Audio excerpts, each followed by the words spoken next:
Una vez más aquí, soy Sam, esto es Dio y Sam y vamos a hablar acerca de los videojuegos, así que vamos allá. Aquí vamos a hablar acerca de dos temas. El primero, que los videojuegos no son del todo una pérdida del tiempo, de hecho pueden ser algo fundamental. También hablaremos acerca de cómo su mala utilización o el uso en exceso pueden ser perjudiciales, lo cual realmente es obvio para cualquier cosa en esta vida. Lo que busca este video, valga la aclaración, es llegar a ambos públicos, tanto a las personas que consideran que los videojuegos son algo inútil, como las personas que sobreestiman su uso. Primero, los videojuegos como un arte. Podemos decir que el cine es arte, decimos que la música es arte. El mundo de los videojuegos utiliza el componente visual y auditivo del cine, pero con un factor extra, la participación y la inmersión. Resulta que los videojuegos necesitan sumergir en su historia al jugador. Para ello necesitan representar el escenario lo mejor posible. Esto se ve en los fondos. Un ejemplo claro de los fondos es que si necesitas que la historia se desarrolle en la Edad Media, necesitas que el espacio se vea como de la Edad Media. Para ello, necesitas basarte en su arquitectura, su historia, la forma en que la sociedad se compone para desarrollar la historia. Es así que muchos de los diseñadores de videojuegos tienen que recurrir tanto a arquitectos, historiadores, para que representen ese escenario lo mejor posible. Es así como los videojuegos se convierten en una forma de exploración a nuevas ideas, a nuevos mundos, a épocas antiguas que ya no podemos recorrer. Nos dejan ver cómo hubiera sido estar allí, cómo hubiera sido vivir como uno de sus personajes. O puede incluso ir más allá, representando lo que podría ser, a donde podríamos llegar, pero tal vez para esa época ya no estemos vivos. Unos ejemplos de ello son juegos como los de Assassin's Creed, en la versión de París, The Witcher 3, con sus fondos de bosque, GTA V, la representación de toda una ciudad con sus personas, sus autos, tal como es. Bloodborne, donde puedes ver a lo fondo cómo están ubicados los niveles donde vas a estar futuramente. O puedes ver cuando ya vas terminando el juego los lugares del primer mundo, por así decirlo, de los primeros niveles, entre comillas, viendo todo tu recorrido, porque es un escenario construido al mismo tiempo. Call of Duty Ghost tiene pues sus fondos de agua y podríamos quedarnos nombrando varios ejemplos de cómo visualmente son obras de arte, pero obras de arte que te permiten interactuar con el ambiente.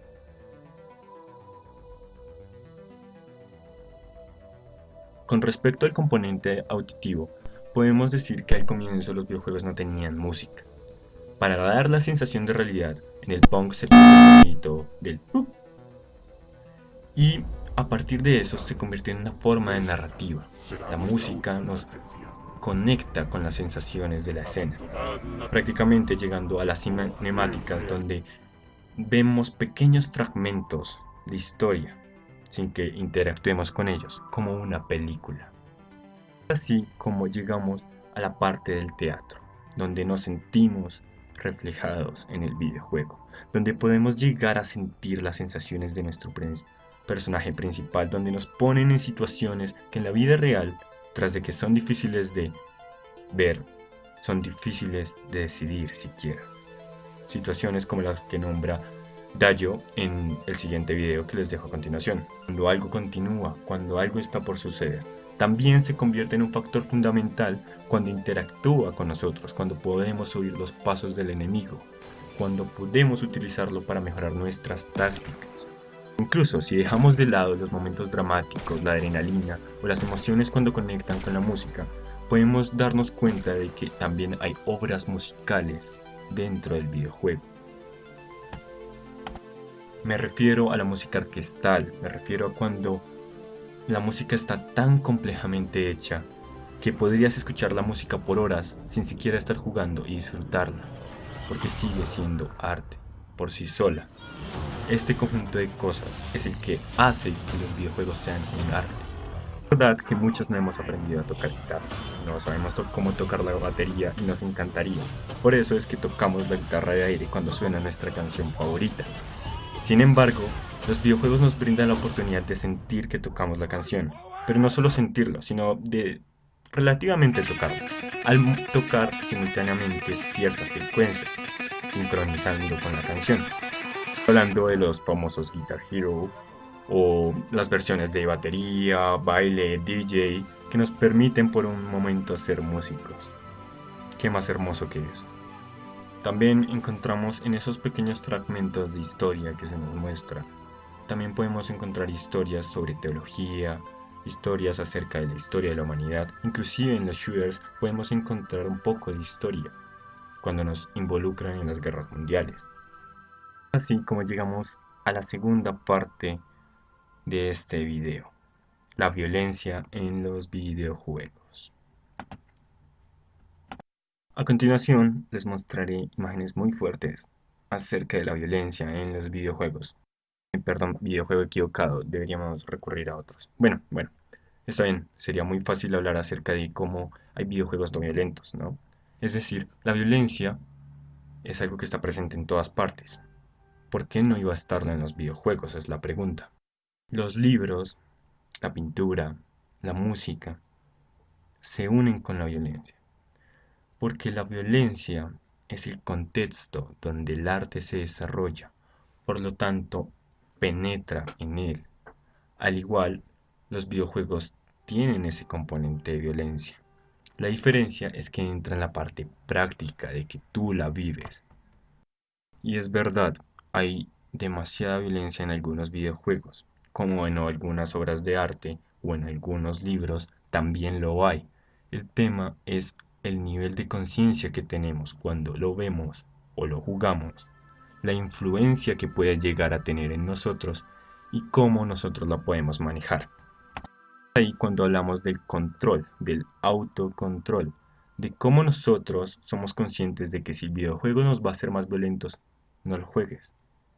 Pero si eres consciente de que realmente eso no va a alterar tu comportamiento, deberías jugarlo. Es así como también vamos a hablar acerca de el autocontrol y el edadismo. ¿Qué pasa? Los videojuegos, cuando comenzaron a verse demasiado violentos, tuvieron que clasificarse. Hay una clasificación de edad. Es verdad, podemos decir que es obvio que un niño pequeño no debería jugar videojuegos violentos, así como es obvio que un niño pequeño no debería trabajar. ¿O no es tan obvio?